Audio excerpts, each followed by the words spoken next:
So what I wanted to discuss today with you is basically, I think, some of the points that you've already touched on, so we won't cover those. But I'd like to talk about the structure of the Quran as the Quran.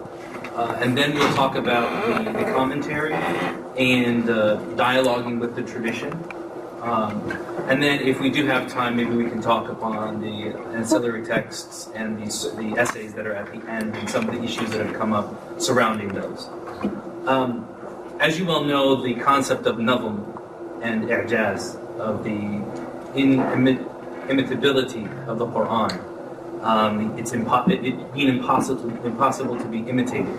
And the Nazm, or the order and the composition of the Quran, is something that Muslim scholars maintain is the true miracle of the Quran.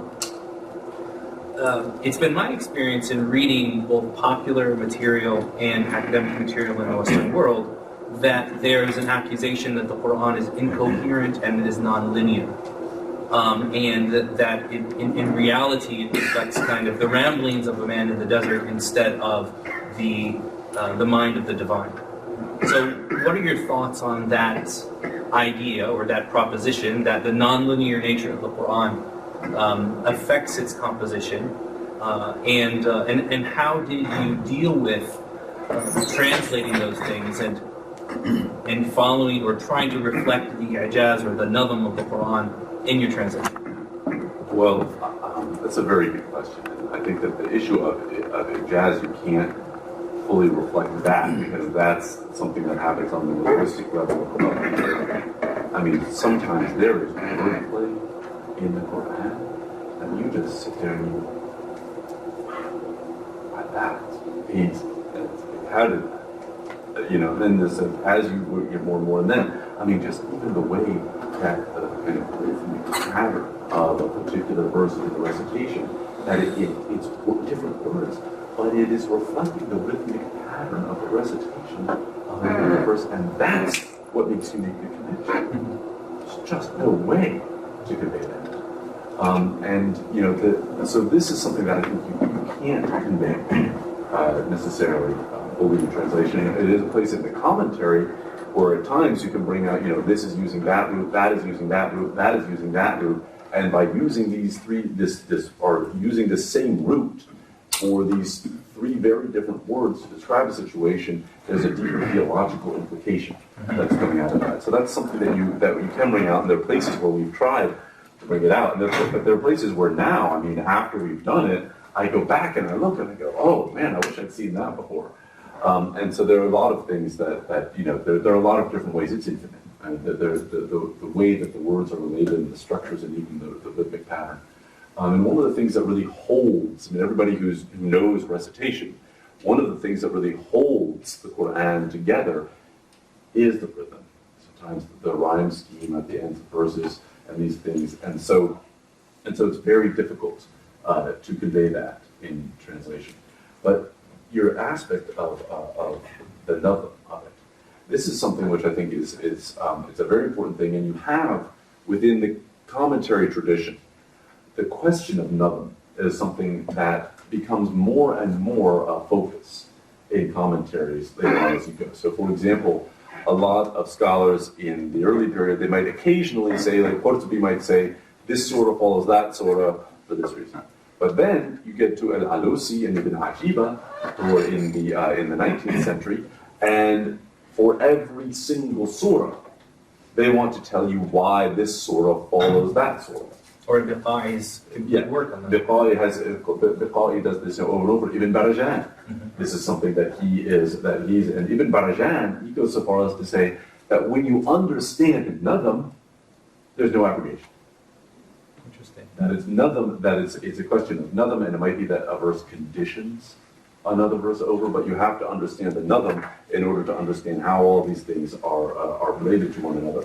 And so this does become a different way in which different tafsirs work. And I will honestly say that sometimes I would say that, you know, I myself might have come to a particular, oh, this is why, you know, that surah is related to that surah. I felt that in doing so, I was adopting the methodology that Alusi, Biqai, Ibn Ajibah were using. And it's one of the things that as we moved later into the project, I actually started to feel that sometimes they could say, well, this is one of the methodologies, or one of the, and sometimes not even methodologies, but tricks. Sometimes that, Ibn Kathir might have used it, and so, you can kind of use that here, and you start to see ways in which, for example, Fakhruddin Razi and Ibn Kathir critiqued the earlier tradition, and with Adam, alhamdulillah, but you start to see ways in which you could also find some interpretations that you might be able to slightly critique in the same way. For example, using tafsir al-Quran bil-Quran to say that a particular kind of received meaning that's been there might not be the primary meaning. It's a way it can be viewed, but when you look at actually the relation of verses to each other, it might not be the primary one. Now, I want to get to this issue that you mentioned about non-linear, because this is really kind of, it confuses the outside reader sometimes, and they think of it as they can sometimes refer to it as a mumbo-jumbo at times. And really this, again, it is part of the Ijaz. It is part of the multivalence nature of the Quran. In what way? Because the Quran is an intimate discourse. And think about it, for a minute. When you have an old friend that you've known, or just go back to your siblings. I mean, think about your siblings. There's something that your father always said and your mother always did. And you just have to use that phrase. And all of a sudden, nobody would get it. But the two of you'll just break out howling in laughter. It's a reference to, Dad saying this for 15 years every time this happened, or something like that. And even a good friend that you've known for so long, you can sometimes say more to a good friend by raising an eyebrow than you can say to somebody who you're working with or something, and but they're not intimate of yours. You can say that, and there's much more meaning than you could have in an hour conversation with another person. And a conversation with a person like that isn't linear. Try to trace the line of your Thanksgiving conversation at the dinner table with your family. It's not a linear conversation. There's nothing linear about these conversations that you have in intimate gatherings, and it mirrors this type of intimacy that one has with those who he loves. And it's as one reads the Quran more and more that intimacy becomes apparent, and then one can see those, and it's kind of sometimes the job of the Mufassir to bring out those connections, because the Mufassir, inshallah, through reading the Quran regularly, has started to develop that type of intimate relationship with it, and can bring out some of those deeper implications. And the whole Futuhat, tradition among scholars, and they have epiphanies while explaining things. Yeah, this is also another important thing, is that sometimes you realize this when you're reading. Somebody would say, "Why did you choose this commentator for this particular thing?" And you say, "Because when I was reading that, I realized he had a thought. I realized he had an inspiration." You could tell when a particular commentator, all of a sudden, sometimes it would just be one surah that, sometimes is in the middle that the tradition doesn't tend to say, read sort of the Zumar for this reason or something. It's not one that the tradition always focuses on as being one of the, main surahs that everybody should read and be familiar with. And you see all of a sudden some scholars out of that with this particular surah or with a particular verse. And you come across and just be like, wow. And so that for us would be part of me personally. That would be how I would work with it. And sometimes you go and you say, nobody's really hitting it on this verse. Nobody's really getting this. And then all of a sudden you open up, you're on your 10th tafsir, and you open up and say, whoa. All of a sudden, somebody just had a thought regarding this verse, and you can really sense it at times when you're going through the tradition. Amazing. Now back to the idea of Nazm and reflecting that in the translation. Many verses may be repetitious, the mutashabihat, and they may differ in, say, one word. Wazir, as opposed to when referring to Harun, for example. Was there an attempt in the translation to unify like phrases as much as possible and then add on the differences, sort of building a translation memory, or was it more fluid than that? Actually, there was an attempt to do that, and we didn't perfect it. And in fact, I might differ from some of my colleagues, but I view the translation as still being fluid. I mean, a lot of people don't know this, but for example, the King James version, there were some changes made a little bit over time. So I think that this is fluid, and that there can be rooms for some improvement in some places. But yes, when it comes to a particular phrase like أَفَلَا تَتَذَكَّرُونَ أَفَلَا تَتَذَكَّرُونَ, we want to have that be basically the same in pretty much every instance. وَتَجْرِي مِنْ تَحْتِهِ الْأَنْهَارُ, that is, with rivers flowing beneath it. It occurs 27 times in the text. We'd like it to be the same every time that it occurs. And this actually is one of the things that I find that some translations that are very widely read today, you have a repeating phrase, it's to say something that occurs 5 times in the Quran, that if you were to pick up the translation, you would have no idea that there is any relationship between these 5 different verses in the Quran. And so we tried to maintain that. The way that we did it is that we developed an Excel word chart that has every word in the entire Quran in it, and commonly recurring phrases as well. And then we color-coded the word chart so that if it was a word or phrase that we had agreed on the translation, we would put it in green. We would read it. If it's something where it needs to be translated a little bit differently in different places because of the context and some of the nuance in the way that it's used, we would put it in blue, meaning that we've looked at it and we've agreed that this is why there's this difference. So don't go back and change that when you're going over this. And then in other places, we would actually have it in red because we still think that there's an issue here that we need to fully address. And that word chart still has red in it. We didn't get through it all. I mean, there comes a time, I forget who it was that said that no great work is ever finished, it is only abandoned. And there just came a time when we just had to let it go. And this is one of the reasons why I say Nazm was the perfect person to be the editor-in-chief, because he knew when to say, look, that's enough for that sort. I think there was a sense of reverential deference to him as well, right? So, well, for a project like this, I mean, there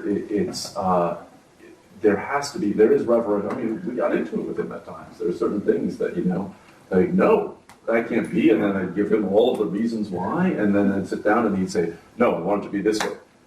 And then I'd reinforce my argument, and I'd go back down and I'd tell him, no, this is why we need to do this. I mean, no, there was that reverential deference, and so that basically he said, the way that he puts it is that to guide a project like this, it has to be a combination of democracy and dictatorship. That you have, which is how shorter works. Really, I mean, so it really, in a sense, it has to be shorter. That you have this, and you let all different opinions be expressed, and then you listen to what different people say, and then kind of come down with a final decision. When you made a decision, then rely on Allah. No, that's exactly it. And so, if I was the editor-in-chief, this wouldn't be done yet. I'd still be like, no, but what does that take seriously? I don't know if it would ever be done if I was the editor-in-chief. And so, he was the perfect one in that. But yeah, there were a lot of different factors that had to go into that. And even now, to be quite honest, I go in and I find it's like, oh, wait a minute. Another thing that pertains to this is that, like I was saying at the beginning, that you'll have slightly different word order in places. Yes. And there can actually at times be very deep implications to that. And I don't think that we always captured that as well as we could. Here I'm referring to the sections that I was the primary editor, shall we say, for. And those were sections, I believe, 29 to 114? 29 to 114, yeah. As well as Al-Fatiha. As well as Al-Fatiha. And then there are places where you could always capture it a little bit more effectively. But it is, and I say the Quran is the one book in the entire world about which you can ask regarding every single harakat, every single word. Why is that there? And because we know that the author knew what he was doing. So in each of these instances, we try to do that as best as we could. We did always. Allah says about the Quran that it is, أنزلناه قرآنا عربيا. We sent it down as an Arabic recitation or Arabic collection, depending upon the root of the word. In drilling down on those grammatical instances in which there's a difference of declension, or where the consonantal structure is the same. For example, انظر إلى العظام كيف ننشزها أو ننشرها. Look to the bones in the way that we clothe them or we spread them out. Or, for example, ليس البر أن تولوا وجوهكم أو ليس البر أو ليس البر. It is not righteousness that you turn your faces to the east and the west. I don't even know how to express the difference of grammar there. Were there any instances where you had to say to yourself that the grammatical nuance is just not important enough to reflect in both the text and the notes, and or at other times it was? And the same with the consonantal structure. Yeah, the thing is that a lot of times that is going to depend on, at times, kind of an intuition that you have when you're going through it. I mean, sometimes when you're reading a particular thing and you come to a reading of it and you think that that's sufficient, you don't ask yourself additional questions. And so that's going to happen. And then you go back later and you go, oh, whoa, there's the other readings to that. And maybe I should have addressed that. And actually, it is something that over time, I mean, even when we got to the point of galleys, there were places where I was putting in some of these observations more in the text, saying, adding in a particular observation about a different grammatical reading in different instances. But I think that these things are of great importance, and they can't all be captured within translation. And that's one of the reasons why we did really have that advantage of having the commentary. I think it lends to a much better flowing translation, and one that, while even some of the nuance, like Inna arsalnaka rahmatan lil alamin. Do you read that as modifying, and verily we have sent you as a mercy to the worlds, or out of mercy for the worlds? That both of these readings obtain at the same time. Yes. And it's interesting that this is one of the issues where actually it can have deep theological implications. And so we tried to bring that out within the commentary, particularly when there were deeper theological implications to some of the different ways in which these slight word orders come, or when a verse is echoing, like you're referring to, when a verse is echoing another verse, that you want to try to maintain that structure as best that you can, so that even if you don't necessarily see some of the implications, maybe another reader will come along and they'll actually be able to might potentially catch that allusion. Now, I think in some of the other discussions, there's been talks about how the Quran is multivalent. It can convey many different meanings, or multivalent. I'm probably a bit low on sleep and not enough coffee. There's never enough coffee for me, but the multiple meanings that you have in the Quran. When we go from the base translation and tackling those grammatical issues and those issues of consonantal structure, and I think even some of the wuquf, I don't know how do you even translate wuquf. You'll have to. I don't know. How would you translate wuquf? I mean, we got some other scholars here. The stops in the Quran. Yeah, I mean the stopping places in recitation. I mean, what comes to mind is, for example, فيما أنت من ذكراها. That could be فيما أنت من ذكراها. About this, you are from among the signs of the Day of Judgment, O Muhammad sallallahu alaihi wasallam. Or what do you have to do with telling them about the time of the Day of Judgment?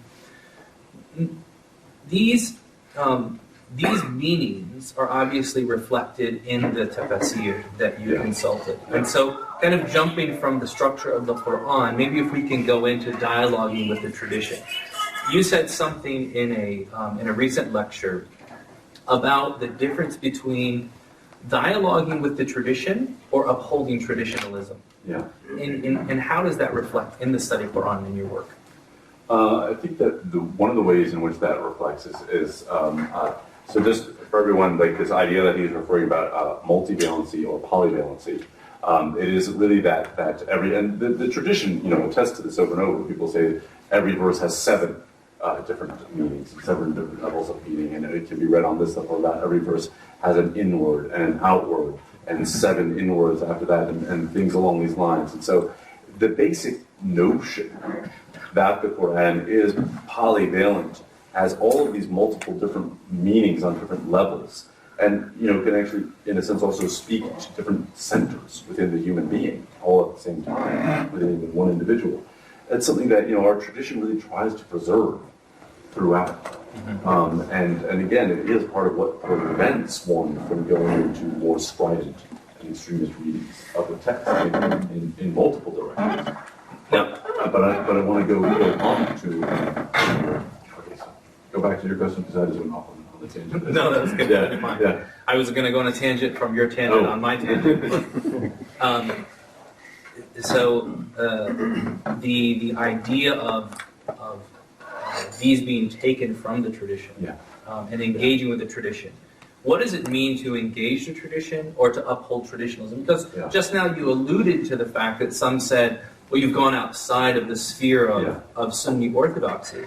Okay, well, you did explicitly mention that wasn't the point in the first place. So before we drill down on kind of what the traditions were that were engaged, what is the difference between engaging a tradition or upholding traditionalism? Well, I think that traditionalism, for myself, I make a distinction between tradition and traditionalism. Tradition is alive and fluid. Tradition is how we are working with both what Allah subhanahu wa ta'ala has given us, what the Prophet sallallahu alaihi wasallam has given us, and how other people in the past have worked with these sources and with these adillah in order to answer the exigencies of their day. Now, we live in very different contexts right now, and people throughout Islamic history lived in very different contexts. And as a result, you would have a scholar of Maliki fiqh in Morocco could come up with a very different ruling regarding a similar case than a scholar of Maliki fiqh in Egypt, because they were in different social contexts. Are either of them, are they wrong? Is one wrong and one right? No. They're applying it in a different situation, and they're doing it in dialogue with the past. They're doing it in dialogue with the tradition and trying to work with what other people have said. Tradition is alive when it is intentional. When you're having scholars debating with each other, when you're having people try to figure out, how do I apply this here? How do I work with this there? Well, so-and-so did this with this there. Why did you do that? And then say, I don't agree with it, and here's why I don't agree with it, and here are my reasons why I don't agree with it. And then you bring it out and you try to apply it in a different way, and now it's in respect with that, and you're working with the same sources. One of the things that I say to people is that oftentimes we tend to think that what unifies the Islamic tradition is certain conclusions. I think what unifies it is actually methodologies, or that, and sincerity.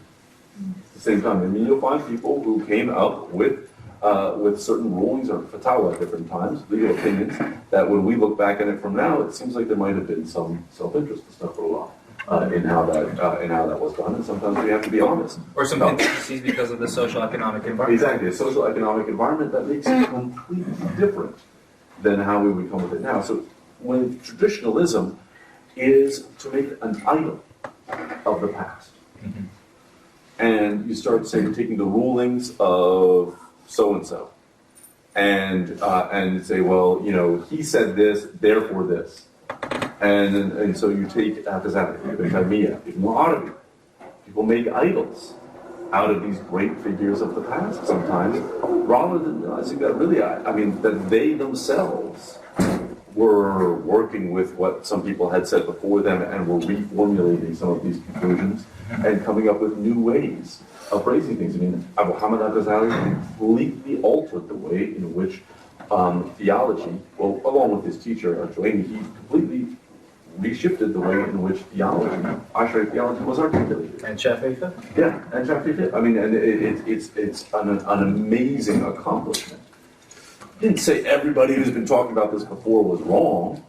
No, he used new tools in dialogue with it. He didn't disrespect the people who came before, by moving it in different directions. But he really was in dialogue and he tried to move forward with it. And this is the same thing that in a sense we need to do today. And because we have a kind of fractured ummah in a lot of ways, and we don't have places where, in a sense, the governance is something where Muslims are really technically fully their own sovereigns and in charge of their own governance. We're kind of clinging to people in the past who we think it was more ideal, and this was more the ideal of what the Islamicate should be like, and so we cling to the way that they defined it then as if we're going to be able to do that, but it's just not. There's going to be guidance that they can give us, but it's not always going to be. Mm-hmm. Now, on the flip side of that, in speaking about the multiple meanings that can come from the Quran, how accommodating were you in the work, or can a scholar be, when taking into consideration, for example, Quran-only movements, modernist interpretations, the scientific interpretations, which, for example, Jawahir al-Tampawi in his tafsir, really far out stuff, air conditioners in the Quran and things like that. And I remember, reading it, and people say, this is amazing, he's connected the Quran to modern science. Okay, well, turn a few pages and see what he says about the different races of the world. You're not going to have that much respect for what he says after that, So, how accommodating can you be to a tradition which is wholly disconnected from the context in which the Quran was revealed? This is actually, it's interesting that you bring out this point, because it brings out the same reason for not grounding the study Quran in Western academic approaches to the Quran is the same reason for not grounding the study Quran in a lot of these, say more innovative, not to use it as if I'm saying good, but these more innovative approaches, is because ultimately a lot of them, one thing, they don't stand the test of time. Mm-hmm. And if you were, and this really is in a sense also part of the mark of tradition, and there are certain books that just they're out there, and they somehow end up being, an axis within the tradition. There are certain, tafsir, like for example, a lot of people don't know that when Ibn Kathir wrote his tafsir, it wasn't widely regarded. It wasn't something like all the ulama were going out and said, oh, this, but it was picked up in the late 19th, 20th century because of the reverence that came out through Ibn Taymiyyah, through the Wahhabi movement. Mm-hmm. And so this started, but nonetheless, Ibn Kathir it's a new direction in tafsir that he takes. Nonetheless, it's in dialogue, right? And so it really is within their part of the tradition. But these other ones, sometimes they're not in dialogue, sometimes they want to go through. And we also have to realize that these things are, if you were to incorporate all of them, you would have a work that is so methodologically diffuse as to render it incoherent. Interesting. And so really very good point. Sticking with this, and there might be something that's come out in the last, 50 years that was done that will end up standing the test of time. Then people will do the study Quran in the future would incorporate. That's a potential. But also, one of the things is we did use Allama Tabatabai, who died in the year 1981. Yes. But Allama Tabatabai, again, it's in full dialogue with the classical tradition. I mean, some places it's just Fakhruddin Razi that he's giving you and then tagging on a few observations from some of the Shia Mufassirun like Al-Qummi and Al-Kashan. And then he moves on to the next ayah. Sometimes that's all that's in there. But so he's, in a sense, it's a fully, you might say, it's a tafsir that's fully in the classical mode. Another thing we should add here is that we do have other works that are incorporated, such as passages from the Ijaz are incorporated in places, passages from the Futuhat al-Makkiyah are incorporated in places, even quoted from Rumi in a few places. I mean, a lot of people don't realize that actually from what Shahab Ahmed calls the Balkans to Bengal complex of classical Islam, Rumi was the way a lot of people understood the Quran. I mean, Rumi was tafsir. Because their, for a lot of access people. was just in Persian. Their access was just to Persian, but also a lot of young people, scholars, they grew up knowing Rumi, and then they became a scholar, and like, oh, well, Rumi says this, and uses this verse in that way, and Rumi says this about the story of Yusuf, and things along these lines. And so that actually was part of tafsir. And you actually have this, for example, there are some tafsirs where they'll actually use Persian poetry and use it. So we actually have Rumi. There's a few select places. Personally, I would love to put it in, but that was one of the things is you have to be conscious of the fact that sometimes you don't want to get overweighed with things that might be more foreign to some readers than to others. Now, with drilling down more on the tradition, I've noticed that a lot of the conversations about this, about the Sahih Quran, about the sources, both in reading it and seeing the comments and interviews that you've done with others, there always seems to be an insistence that we've taken Shi'i sources, we've taken Sunni sources, we've taken, from the Khawarij, we've taken from all of these different kind of ideological archetypes from the Islamic past. But I think if we withdraw ourselves kind of to 30,000 feet and we look at all of them, there's a lot more commonality in the modes of operation of these movements. So you can find a Salafi who is very esoteric, very figurative, like Ibn Rajab when he explains the Quran. And then you can find his non-Hanbali Shafi'i comrade, Ibn Kathir, being very literalist and legalistic. And I think that if you look, for example, I know that in my limited readings in Shia Islam, that there is, and most Sunnis don't even know that there is that same kind of dichotomy of usuli and akhbari. Yeah. And you'll find it, you'll find Sufis who are very legalistic and some that are more esoteric. In choosing between, not from a particular ideology, but from a particular approach, whether it be figurative or literalist, how did you oscillate between those two in both the translation text of the text of the Quran and in the commentary? That's a big question. There's a lot going on in that question, and to tell you the truth, I would say that we oscillated between the two in the same way that some of the classical mufassirun would oscillate. Is that human beings. You have moments. I mean, sometimes you get into it, and you notice this with some of the mufassirun. You're reading the tafsir, and sometimes you can tell that all somebody did was copy previous opinions. Oh yeah. Just a whole bunch of previous opinions, and I'm done. I mean, they didn't even have Microsoft Word. Yeah, that's verbatim. Yeah, and so they just went in and they just got all the stuff, and then they went on to the next surah, the next set of verses, and then all of a sudden, bam, they got more into it. It's like maybe they had more time in a certain instance, and so there's not something that was, in a sense, you might say, methodologically predetermined. This is how we're going to do this. But it would be something that we would work with, and we would go into slightly differently according to different verses. And also, in one of the things about the Quran being absolute, infinite, and eternal is that it's going to relate differently to different epochs of history. And so there are verses that at some points are going to be somewhat more pressing, and we get more to the exigencies of the modern condition. I, for example, think that we could bring an entire eco-theology from the Quran, and I think it's one of the gifts that Islam has to give the entire world that we haven't done.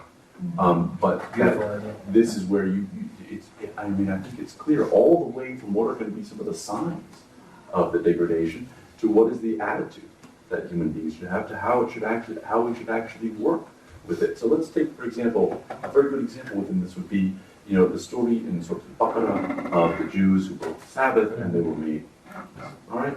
Now, if you're living in a situation where you might be having strife with other communities, then you might read this verse as a reference and be reading it completely in reference to these communities. If you're living in the modern period where economic exigencies are making us ruin, the climate in which we live for every living organism. You go and say this is when you put principles of economic exigencies over the command of God, then this is what happens. And so when we're doing that, we're acting like apes. And all of a sudden you come a different reading because of what are some of the circumstances that we have around us. I don't think the readings cancel each other out. I think it's different ways of applying it to some of the situations that we have. And one cannot ever deny that one is a historically contextualized entity. And that is going to be somewhat that is influencing how one looks. One tries to be as conscious of it as one can. So taking a figurative inference from that doesn't necessarily deny the historicity of what it's talking about, but it makes it applicable for the modern context. Exactly. Yes, that's a very good way to phrase it. Taking, for example, if you were to take something like, إِذَا الشَّمْسُ كُوِّرَتْ, when the sun is blocked over, and say, well, that is actually can be seen as an allusion to the small that we're pumping into the sky. And that doesn't deny that it is also something that refers to the final events on the Day of Judgment. But the Nujum on the Qadar, if you go to any major city, what is light pollution done?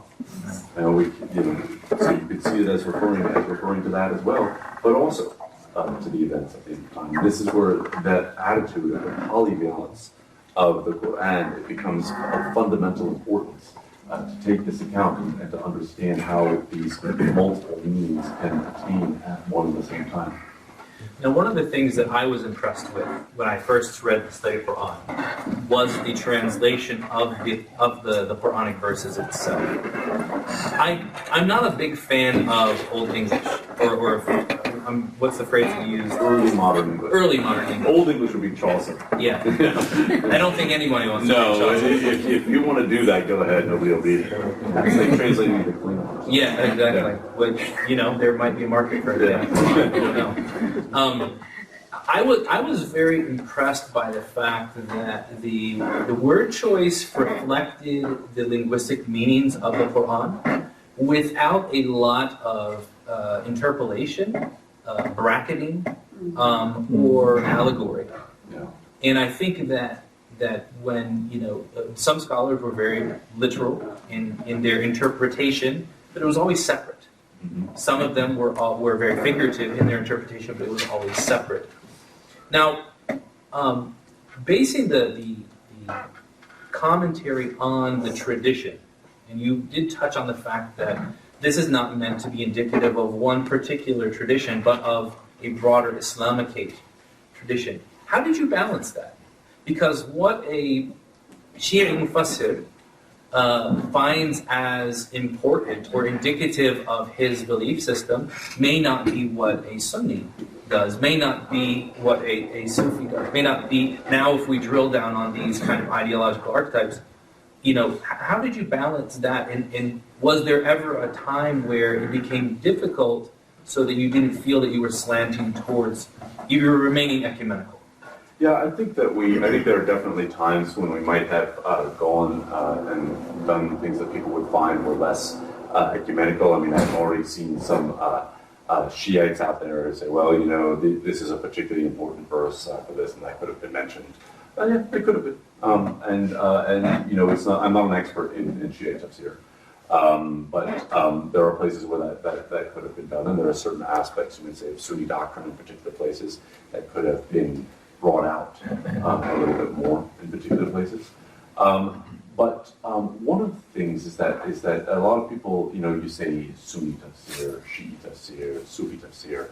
Nonetheless, there is a base that really almost all of the tafsir go back to. And even, excuse me, Maybudi is a very esoteric tafsir at places, but he actually has his tafsir divided into three levels. There's three main, it's called in Persian. And the first one is kind of, the most esoteric, and then kind of the middle level, which is more theological, and then the more esoteric level. And then also, Qushayri is often regarded as a Sufi tafsir. Lata'if al-Isharat. Yeah, Lata'if al-Isharat. Qushayri is often regarded as a Sufi tafsir. There's a lot in there that you would go into and say, this is just Ash'ari Kalam. Best, yeah. And then you know, you have other ones such as Ibn Ajiba. Ibn Ajiba has a tafsir section and an isharat section, so commentary section, and then allusions section, as well as the spiritual allusions. And he actually says in the introduction you can read them separately from one another. Then you go into like Shiite tafsir. You know, you take the tafsir of Tabarsi and Qurtubi. Read the two of them side by side, and they are almost identical. Mm-hmm. The two of them actually both use the tafsir of Al-Mawardi as a base. Mm-hmm. And then they would put in some kind of more, and that's my own, I haven't seen anybody do this, but I'm almost positive that they done. I haven't done the stuff, but I'm almost positive that the two of them did this. And then, so they have Mawardi as base, because Mawardi will give you a lot of just, okay, this is an opinion, this is an opinion, this is an opinion. And then Qurtubi will flesh it out a little bit more. And then Tabarsi does the same thing, and then he gives you, in some instances, a particular Shiite interpretation of this. Kashani says this, or Qummi says this. But really, most of what you have in these two tafsirs is the same, if you were to break it down. So there's a lot that is actually similar between them. And this again, you know, Zamakhshari is known as a Mu'tazilite tafsir.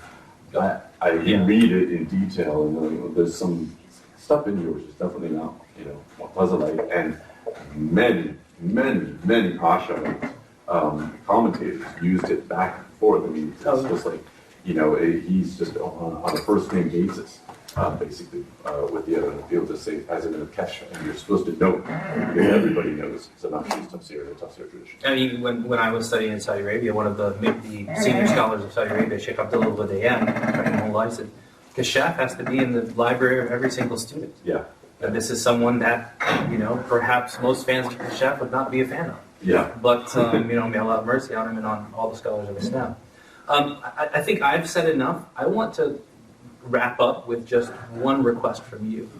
Now that you've been working with the Quran and the explanation of the Quran for almost a decade or more, what are your observations about using the Quran as a historical text, an academic text, and a devotional text? What are your isharat or your lataif that you can give us of your connection with the Quran, and how we can use the Quran and maybe even the study of Quran to reconnect us with the divine and to become closer to Allah? Yeah. Well, simple. On the one hand, it seems audacious to propose that one could use the study Quran in that way. I mean, I've heard some beautiful things from people who are saying, you know, this has helped me, you know, reappreciate, in a sense, the Quran. So I haven't been engaged with the Quran for many years, and this has helped kind of bring me back to that. And you know, that's very, very gratifying. Mm-hmm. And you know, those are the types of testimonies that I hope will bear witness for me in some small way on the Day of Judgment. But in terms of, I think it's easier to answer that question, because this is a book that different people are going to get different things out of it. I mean, there have been other people who have been like, they need to burn it. You know, so, you know, that's what they get out of it, that's what they get out of it. You want a bonfire? Have a bonfire.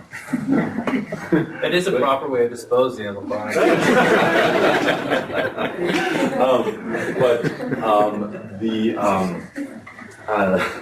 But I would say, in terms of the Quran itself, you know, it's interesting. I was having a conversation with Hamza Yusuf one time after he had finished his essay on death, dying, and the afterlife that we asked him to do. And he said to me, you know, thank you for asking me to do this article. Because at first he kind of didn't want to do it. And I was like, no, you're supposed to do it. He said, thank you very much for asking me to do this, because he said, I came to realize that the whole of the Quran is a death meditation. And that the whole of the Quran is a death meditation.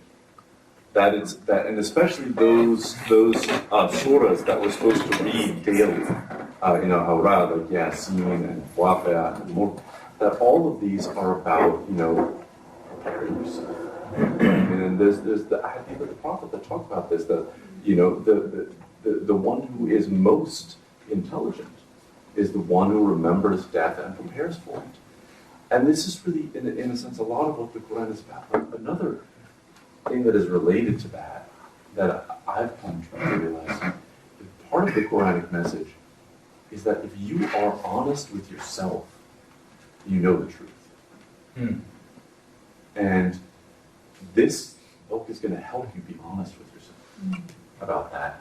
Because ultimately, if you think down, there's that famous verse that, really the human being is ala nafsihi basira, is kind of aware, has insight into his own soul. وَلَوْ أَلْقَى مَعَاذِيرًا, even when he gives excuses, in a sense. It's like, at the end of the day, if you're in a bad relationship, you know it. If you're a drug addict and you need to reform, you know it. If you're a glutton and you need to stop. I mean, some people who know people who are gluttons actually sit with them when they eat. And you notice that with every bite, they actually almost get it. They almost seem to feel a reminder of the fact that they've got a bad relationship with food and they need to do something about it. And so it really is that as you do it and as you go more deeply into the text and as you develop your relationship with Allah subhanahu wa ta'ala more, a lot of these things, they become more apparent. Some people, it's like, why do they say that, the most advanced Sufis, in the sense that they say this within Tasawwuf, are the ones who are most aware of their own nothingness before Allah subhanahu wa ta'ala, because you become even more and more and more aware of how reliant you are on Allah subhanahu wa ta'ala and of all of the sins that you have. And of the fact, there are even some who go into the fact that when you are expressing the unity of Allah subhanahu wa ta'ala, that if you're really aware of that, you would be aware of the hypocrisy in your expressing the unity of Allah subhanahu wa ta'ala, because you are saying, Ashhadu, I bear witness, and only Allah subhanahu wa ta'ala can fully bear witness to his own unity. And if you go all the way, to this and realize that within yourself, you actually have, all of these tools if you are honest. And sometimes, when you're honest, it brings the deepest pain in life, but that's a pain that ends up soothing.